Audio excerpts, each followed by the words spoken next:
ሰላም እንዴት አላችሁ ውድ ተማሪዎቻችን? ናትናኤል ነኝ ከሉሲ ብሪጅ አካዳሚ የ10ኛ ክፍል ኢኮኖሚክስ ትምህርታችን እንደቀጠለ ነው። ዛሬ ደግሞ ዩኒት 6 ላይ 6.2 ሰብሴክሽንን የምንነጋገር ይሆናል ማለት ነው። So we are going to see the measurement of economic growth, and first we are going to see the definition of economic growth, and then መጨረሻ ላይ ደግሞ ኢኮኖሚክ ግሮዝ እና ኢኮኖሚክ ዴቨሎፕመንት ምንድነው ልዩነቱ የሚለውን የምናይ ይሆናል ማለት ነው። ሁልጊዜ ወደ ሴሽናችን ከመግባቴ በፊት እንደማስታውሳችሁ www.lucybridgeacademy.comን መጎብኘታችሁን እንዳትረሱ ላስታውሳችሁ እወዳለሁ። ብሪፍ ኖቶች፣ ሾርት የሆኑ አጫጭር ኖቶች እንዲሁም ደግሞ ጥያቄዎች፣ ብዙ ጥያቄዎች ማግኘት የምትችሉበት ኩዌስችን ባንክ ፕላስ ዛት ደግሞ ፐርሰናላይዝድ የሆነ ኤአይ አሲስታንትን ዩቲላይዝ ማድረግ ትችላላችሁ። So let's define economic growth. So economic growth በሾርት ራን ላይ ስናየው it occurs when real gross domestic GDP real GDP የምንለው which is adjusted for inflation GDP ብቻውን gross domestic product ነው። real GDP ስንል ደግሞ ኢንፍሌሽንን ከግምት ውስጥ ያስገባ ማለታችን ነው። so የጂዲፒ የሪል ጂዲፒ መጨመር ብቻውን እንደ ግሮዝ ልናየው እንችላለን በሾርት ራን ማለት ነው።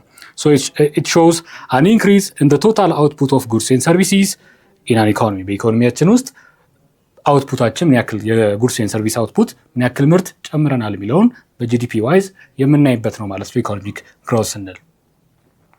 So economic growth is used to assess whether an economy is expanding or contracting. Economic growth የሚለውን ኮንሴፕት ስንጠቀም ኢኮኖሚያችን ኮንትራክት እያደረገ ነው ኤክስፓንድ እያደረገ ነው የሚለውን ነገር እየሰፋ ነው ወይስ ሽሪንክ እያደረገ ነው እያደግን አይደለም እያደግን ነው ወይ የሚለውን የምናይበት ነው ማለት ነው። So we can measure economic growth in the short run using GDP real GDP ብለናል።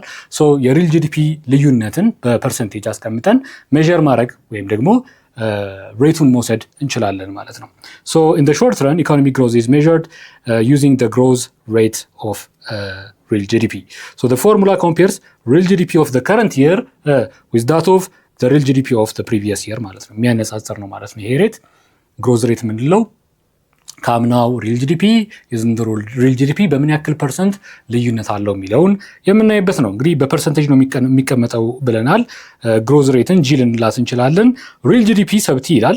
ሪል ጂዲፒ ሰብቲ ወይም አት ከረንት ታይም ያለችውን ማይነስ ፕሪቪየስ ለማለት ቲ ማይነስ 1 አሁን ካለው ከረንት ቲ ማይነስ 1 አድርገን ሪል ጂዲፒ ኦልድ ልንለው እንችላለን። ኦቨር ኦልድ ሪል ጂዲፒ ኦልድ አድርገን ታይምስ 100% ሲንስ ኢት ኢዝ አ ፐርሰንቴጅ አድርገን ምን ማድረግ እንችላለን ማለት ነው ግሮዝ ሬታችንን ማግኘት እንችላለን ማለት ነው። ሌትስ ሲ አን ኤግዛምፕል። ሶ በ2023 520 ቢሊዮን ብር ከነበረ ሪል ጂዲፒያችን በ2020 ደግሞ 500 ቢሊዮን ብር ከነበረ ከ2022 ወደ 2023 ስንሄድ በምን ያክል ፐርሰንት አድጓል የሚለውን ለማየት ምንድነው የምናደርገው?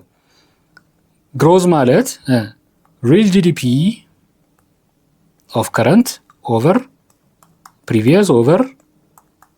ፕሪቪየስ ታይምስ 100 ማለት ነው አይደለም? ሪል ጂዲፒ ኦፍ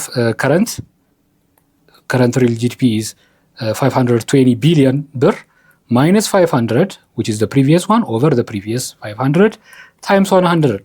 ይሄ እንግዲህ ስንት ነው የሚሆነው? 0.04 ታይምስ 100%። ይሄ እንግዲህ የሚሰጠን ፐርሰንቴጅ ስንት ነው ማለት ነው? 4% ይሆናል ማለት ነው። ከ2022 ወደ 2023 ስንሄድ በ4% አድጓል ኢኮኖሚያችን፣ ኢኮኖሚክ ግሮዝ አስመዝግበናል ብለን ማለት እንችላለን ነው።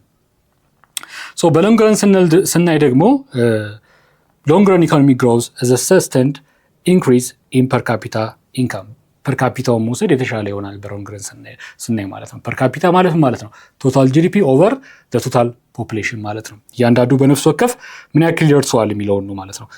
ኢት ማይት ቢ ሚስሊዲንግ ሊሆን ይችላል፣ ነገር ግን ራፍሊ ደግሞ የሚሰጠን የሆነ አይነት ፒክቸር አለ።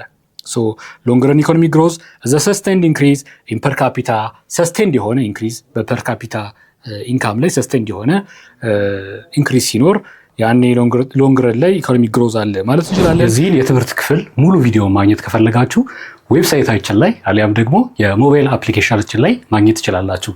መልካም የትምህርት ጊዜ